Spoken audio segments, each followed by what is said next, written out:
अस्सलाम वालेकुम। आज हम परफॉर्म करने वाले हैं फर्स्ट ईयर फ़िज़िक्स के असाइनमेंट नंबर 9, जो कि फर्स्ट ईयर फ़िज़िक्स की न्यू प्रैक्टिकल बुक जो कि आपको स्क्रीन पे इस वक्त नज़र आ रही है। यहाँ इसके अंदर पेज नंबर 27 पे मौजूद है। पेज नंबर 27 पे इसका ऑब्जेक्ट लिखा हुआ है, that is to determine the wavelength of sound in air using stationary waves and to calculate the speed of sound using resonance tube.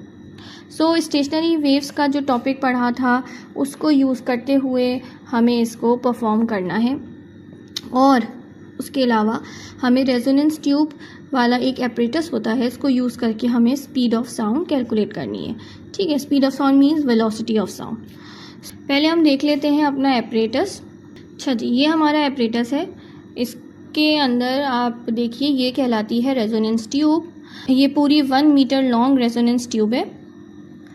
ठीक है, अच्छा ये स्टार्टिंग से ही आप देखिए इसका स्केल जो स्टार्ट हो रहा है, ये स्टार्ट हो रहा है 0 से। ठीक है, 0 से स्टार्ट हो रहा है और ये जा रहा है पूरा नीचे तक टिल 100। ठीक है, ये सेंटीमीटर स्केल है, सो इट मीन्स ये एक 1 मीटर स्केल हो गया। ठीक है, 0 से लेके 100 centimetre, that is equals to 1 metre. सही है। इसके अलावा ये इसके साथ जो लगा हुआ है ये इसका है रिजर्वॉयर। इसको कहते हैं रिजर्वॉयर, जिसके अंदर हम वाटर को रिजर्व करते हैं बेसिकली। ठीक है, अच्छा ये बाकी के इंस्ट्रूमेंट्स हैं यहाँ पे रखे हुए, इनको देख लीजिए। ये सबसे पहले वर्नियर कैलिपर आ गया। ये वर्नियर कैलिपर जो है ये यूज़ होगा हमारी रेजोनेंस ट्यूब का डायमीटर लेने के लिए। फिर ये हमारे टर्निंग फोक्स रखे हुए हैं जो हमें यूज़ करने हैं। 3 तरह के टर्निंग फोक यूज़ करने हैं हमने यहाँ पे। एक हो गया 512 हर्ट्ज़, एक हो गया 256 हर्ट्ज़, और एक हमारे पास मौजूद है 341 हर्ट्ज़। ठीक है, इसके अलावा ये रबर पैड है जिसको यूज़ करेंगे हम टर्निंग फोक को वाइब्रेट कराने के लिए। आप इसके साथ पीछे देख सकते हैं हमारे पास जो है वो बीकर भी रखा हुआ है, सो वो यूज़ होगा रेजोनेंस ट्यूब को फिल करने के लिए। अच्छा जी, बुक पे आ जाते हैं दोबारा। हमें ये ऑब्जर्वेशन टेबल पहले फिल करना है, सो हम इसको स्टार्ट करते हैं। सबसे पहली चीज़ है हमारी रूम टेम्परेचर। रूम टेम्परेचर के लिए हमारे पास ये थर्मामीटर है, ये 1/2 डिग्री थर्मामीटर कहलाता है। ठीक है, इसको अच्छे से ध्यान से केयरफुली अपने हैंडल करना है। इसके रेड वाले बल्ब को बिल्कुल टच नहीं करना, और इसके को अच्छे से हमने रीड करना है। अगर इस वक्त हम देखें गौर से तो आप देख सकते हैं कि यहाँ पे टेम्परेचर जो आ रहा है वो आ रहा है 32.5। ठीक है, 32.5 यहाँ पे टेम्परेचर आ रहा है। रेड कलर की जो ये लाइन है दिस इज़ द मरकरी, और हमें इसको ही अच्छे से रीड करना होता है, बिल्कुल आई लेवल पे लेकर आकर फिर रीड करना होता है। तो अगर हम यहाँ देखें तो दिस इज़ 30, ये बड़ी वाली लाइन 30 हो गई। इसके बाद जो पहली छोटी लाइन है that is 30.5, then 31, then 31.5, 32 and 32.5। सही है, आई होप ये बहुत अच्छे से समझ आ गया होगा। यहाँ लिख लेते हैं अब हम अपना टेम्परेचर 32.5। अब आ जाते हैं हम नेक्स्ट पे, least count of vernier calliper. इसको कैलकुलेट करने के लिए हमें आना होगा पेज नंबर 2 पर। पेज नंबर 2 पे ये फॉर्मूला ऊपर लिखा हुआ है लीस्ट काउंट का, जो कि है smallest division on main scale divided by number of division on vernier scale. So हम देखिए मेन स्केल का स्मॉलेस्ट डिवीजन, ये जो मेन स्केल ये कहलाता है। ठीक है, वर्नियर स्केल के ऊपर जो फिक्स होता है, इसमें 0 के बाद पहली लाइन जो है वो है हमारी smallest division on main scale, जिसकी वैल्यू हमारे पास क्या होगी अगर हम गौर से देखें तो इसकी वैल्यू है 0.1। नेक्स्ट है हमारे पास number of division on vernier scale. उसके लिए वापस से हम वर्नियर स्केल को देखते हैं। ये हमारे पास जो गिवन है ये स्मॉल वाला जो कि मूवेबल है, ये वर्नियर स्केल है। किसकी वैल्यू इस तरह से है कि 0 से स्टार्ट हो रहा है, और फिर हम आगे जाएं तो देखें 8, 9, 9 के बाद 9.5, 9.5 के बाद वापस से 0, दैट 0 इज कॉल्ड 10 बेसिकली। तो वर्नियर स्केल पे 10 डिविजन्स हैं टोटल। ये भी हम यहाँ लिख लेते हैं 0.1 डिवाइड बाय 10, इसको कैलकुलेटर में कैलकुलेट कर लेते हैं। हमारी वैल्यू आ गई 0.01, और यूनिट क्या होगा इसका यूनिट होगा सेंटीमीटर, क्योंकि मेन स्केल का यूनिट सेंटीमीटर था। So least count of vernier caliper हम यहाँ पे अपना नोट कर देते हैं 0.01 सेंटीमीटर। अच्छा, यहाँ ध्यान रखना है आपने कि ऑब्जर्वेशन के हेडिंग के अंदर आप जर्नल में जब अपना प्रैक्टिकल कॉपी करेंगे तो ज़रूर जो है यहाँ पे आपने फॉर्मूला पूरा लीस्ट काउंट का जो कि पेज नंबर 2 पे था वो यहाँ कॉपी करना है पूरा का पूरा और सॉल्व भी करना है।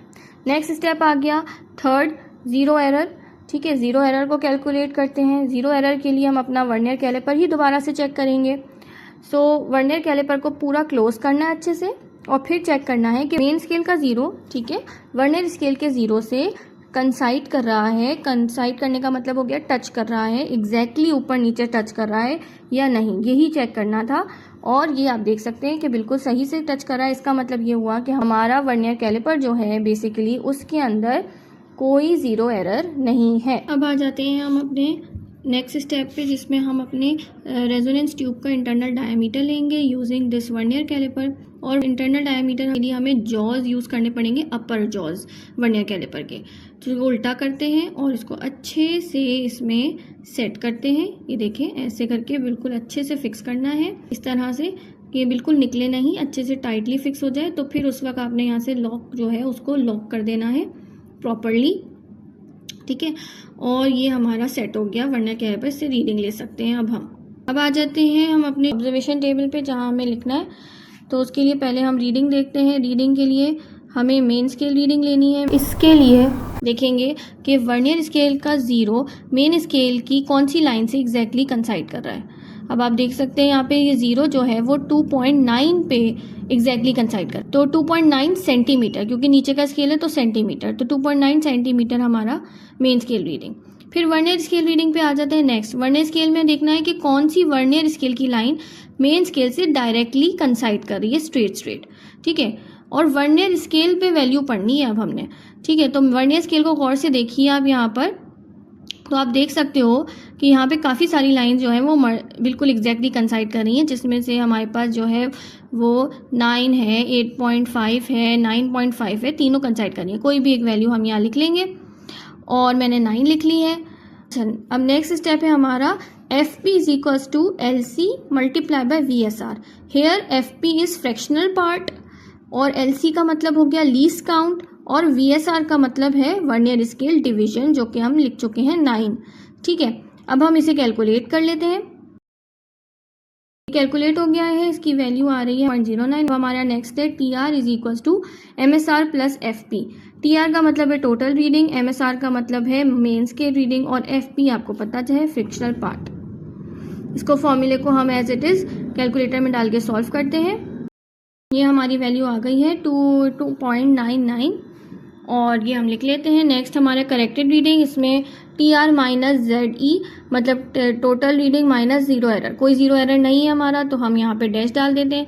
और अब ये जो रीडिंग है हमारी 2.99, यही हमारी टोटल रीडिंग है। तो अब इसी तरह से एक और दफ़ा हम इंटरनल डायमीटर निकालेंगे ताकि कोई एरर ना रहे। इसके लिए हमने अगेन वही स्टेप्स फॉलो करने हैं। पहले वर्नियर कैलिपर के अपर जॉज को इंटरनली सेट करना है अच्छे से, फिर हमने उसको लॉक करके इसकी रीडिंग नोट करनी है। ये देखिए इस वक्त क्या रीडिंग आ रही है, अच्छे से गौर से देखिए इसको पॉज करके। और ये रीडिंग जो आ रही थी वो मैं यहाँ नोट कर रही हूँ। हमारे पास रीडिंग आ रही है मेन स्केल में सेम 2.9 और वर्नियर स्केल पे मैं ले रही हूँ 8.5। ऑल्दो और भी बहुत सारी लाइंस थी बट स्टिल मैं 8.5 ले रही हूँ, और जो कि एग्जैक्टली कंसाइड करी थी। उसके बाद हम फॉर्मूला को कैलकुलेट कर रहे हैं। फ्रैक्शनल पार्ट आ गया हमारा, और अब हमारा आगे हमने कैलकुलेशन की तो हमारे आ गया टोटल रीडिंग। नेक्स्ट स्टेप है हमारा मीन लेना है हमें, डायमीटर, मीन डायमीटर। तो दोनों वैल्यूज़ जो टोटल रीडिंग की आई थी इनको हमने पहले प्लस करना है, देन फिर डिवाइड करना है। सो दोनों को हम कैलकुलेटर में पुट करते हैं। दोनों को हमने पहले प्लस किया, ठीक है। अब आंसर आ गया। जब आंसर आ गया, इस आंसर को अब हमने जो है करना है डिवाइड बाय 2, ठीक है। हमेशा पहले प्लस करके आंसर लाएं देन डिवाइड बाय 2। तो अब ये जो हमारे पास आंसर आ रहा है ये हमारा मीन डायमीटर, ठीक है। इसमें अब कोई एरर की गुंजाइश नहीं होगी। जो डायमीटर हमारे पास आया है ये सेंटीमीटर में आ गया है।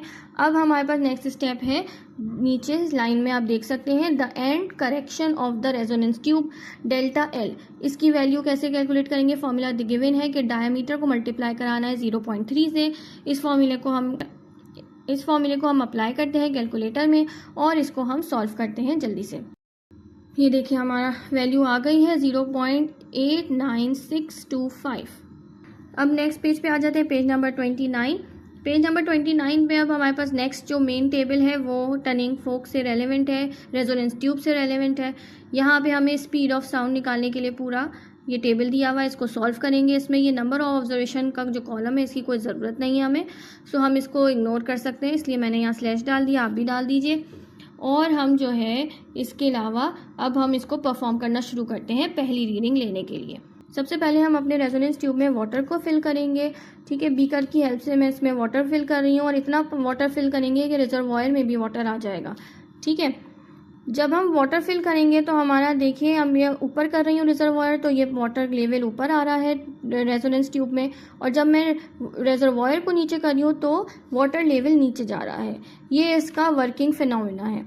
ठीक है, तो इसके लिए हम सबसे पहले अपना जो रिजर्वॉयर है उसको ऊपर करें, सबसे ऊपर। ठीक है, टॉप पे इसको अटैच करेंगे और उसके बाद जब इसको टॉप पे अटैच कर देंगे फिर हम इसके अंदर पानी वापस से भरेंगे। ठीक है,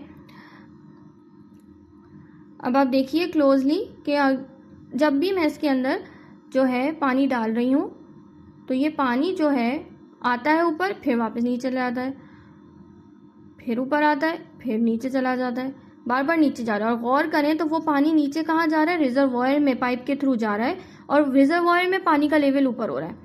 जबकि हमें ऐसा नहीं रखना है, रिजर्वॉयर को हमें अच्छा खासा खाली रखना है, बिकॉज जब रेजोनेंस ट्यूब में जब पानी कम होगा तो वो वैसे भी ऑटोमेटिकली रिजर्वॉयर में जाता है। ठीक है, हम जो है अपना रबर पैड और टनिंग फोक ले लेते हैं। टनिंग फोक हमारा है 512 हर्ट्ज वाला। हमें करना ये है कि हमें रबर पैड के ऊपर ऐसे करके टैप करना है टनिंग फोक को, और टनिंग फोक वाइब्रेट होगा, और इसकी वाइब्रेशन को हम करीब लेकर आएंगे रेजोनेंस ट्यूब के माउथ के पास, और वहाँ करीब लाएंगे तो रेजोनेंस ट्यूब में से हमें साउंड सुनाई देगा, जिसको हमें डिटेक्ट करना है।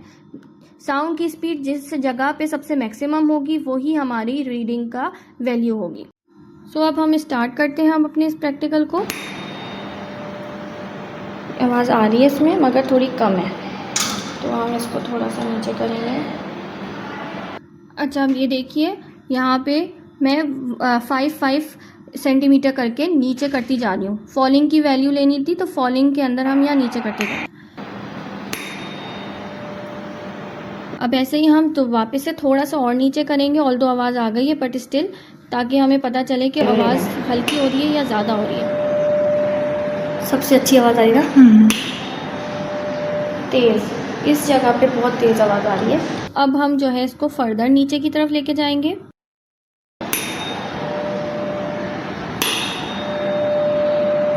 इस पे ज़्यादा तेज़ हो गई, एक दफ़ा फिर से थोड़ा सा और नीचे करते हैं।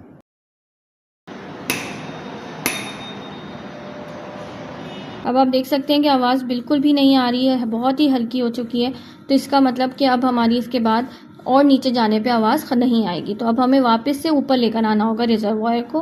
हम अपना रिजर्वॉयर ऊपर करके दोबारा से सेट करते हैं, अगेन अपनी वैल्यू को चेक करेंगे।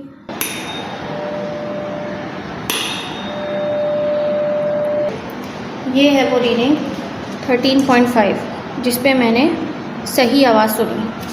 चलिए जी, अब हम अपनी ऑब्जर्वेशन टेबल को फिल कर लेते हैं। हमने 512 हर्ट्ज का यूज़ किया है टनिंग फोक, और हमने जो वैल्यू ली है वो बेसिकली फॉलिंग करते हुए ली है। फॉलिंग का मतलब ये हुआ कि हमें हर 5 सेंटीमीटर के डिस्टेंस पे अपने रिजर्वॉयर को पकड़कर आहिस्ता आहिस्ता वाटर लेवल को नीचे लेकर आना है, और हर दफ़ा उसकी वैल्यू को चेक करना है रबर पैड और टनिंग फोक को यूज़ करके साउंड को सुनने की कोशिश करनी है, और जहाँ पे हमें सबसे बेस्ट साउंड सुनाई देगा वो वैल्यू हमें नोट करनी है। और हमारे पास जो वो जगह थी वो थी 13.5। अब इसी तरह से हमें राइजिंग पे ये वाली वैल्यू कैलकुलेट करनी है। तो राइजिंग के लिए हम सबसे पहले जो स्टेप करेंगे वो ये होगा कि हम अपने रिजर्वॉयर को थोड़ा अच्छा खासा नीचे की तरफ ले जाकर अटैच कर देंगे। अब जब हमारा रिजर्वॉयर अटैच हो गया, अब आप देखिए हमारा जो है नीचे काफ़ी हम ले आए, तो हमारा रेजोनेंस ट्यूब पे वाटर लेवल भी बहुत नीचे आ गया, और अब नीचे की तरफ नहीं आ रहे हम, अब हमें ऊपर की तरफ ले जाते हुए रीडिंग नोट करेंगे। हमारी रीडिंग जो लास्ट टाइम आई थी वो 13 से 15 के दरमियान आई थी। अब देखते हैं कि हमारी वैल्यू कहाँ आती है। आप देख सकते हैं कि रिजर्वॉयर अच्छा खासा ऊपर आ चुका है, बट अभी तक भी मुझे आवाज़ सुनाई नहीं दी है। ठीक है, साउंड जो था वो नहीं सुनाई दिया टनिंग फोक का। तो अब मैं उसको और ऊपर लेके जा रही हूँ, एंड आई होप कि अब मुझे थोड़ा बहुत साउंड सुनाई देगा, बिकॉज इससे पहले हल्की सी आवाज़ आ रही थी।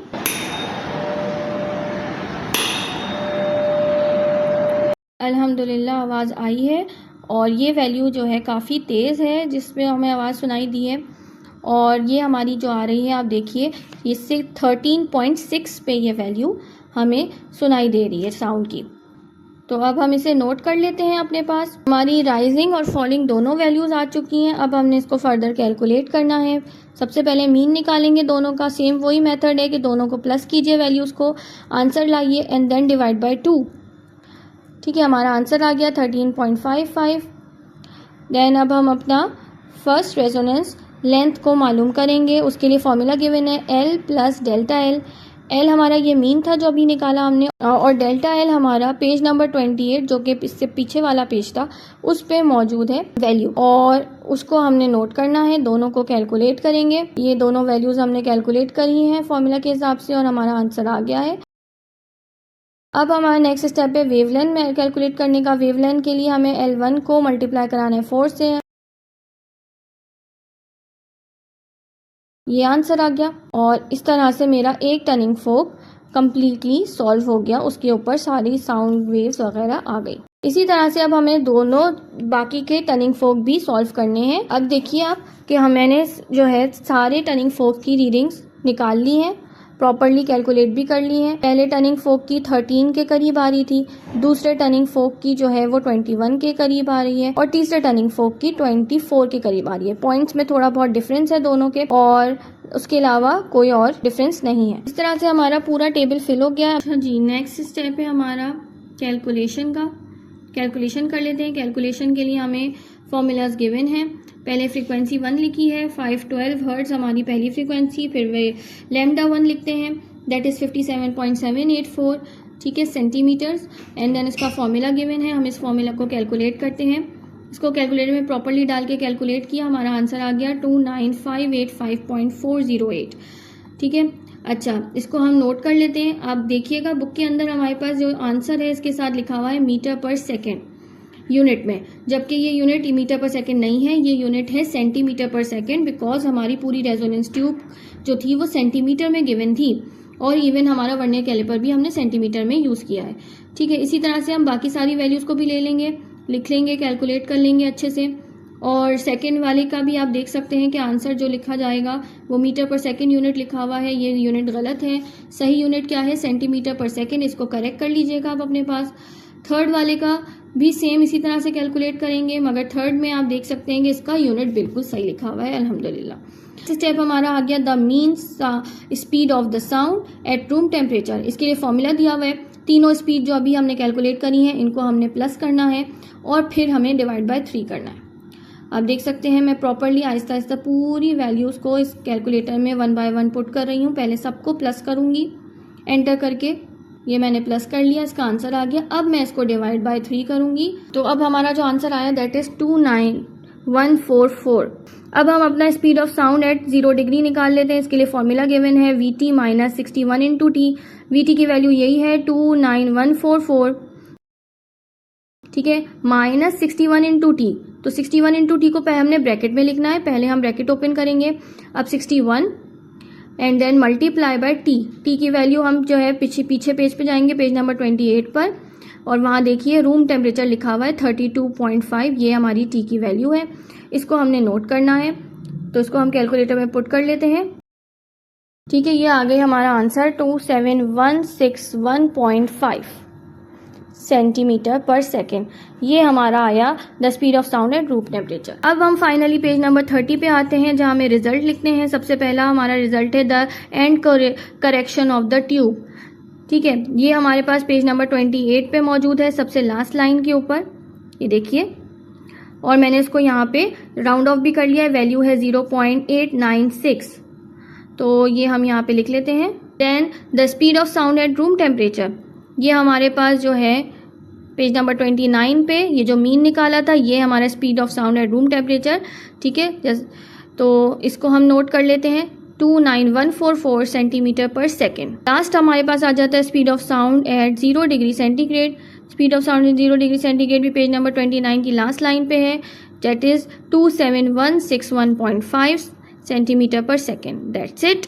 ये हमारा प्रैक्टिकल यहाँ पे फाइनली अल्हम्दुलिल्लाह ख़त्म होता है। आई होप आप लोगों को ये बहुत अच्छे समझ आएगा। मैंने बहुत कोशिश की है कि डिटेल में पूरा एक्सप्लेन करूँ और कोई क्यूरी अगर आपको है इससे रेलेवेंट तो आप काइंडली ज़रूर मुझसे पूछिएगा कमेंट बॉक्स में, मैं आपके कमेंट का रिप्लाई ज़रूर करूँगी इंशाल्लाह। See you in the next practical. अल्लाह हाफिज़।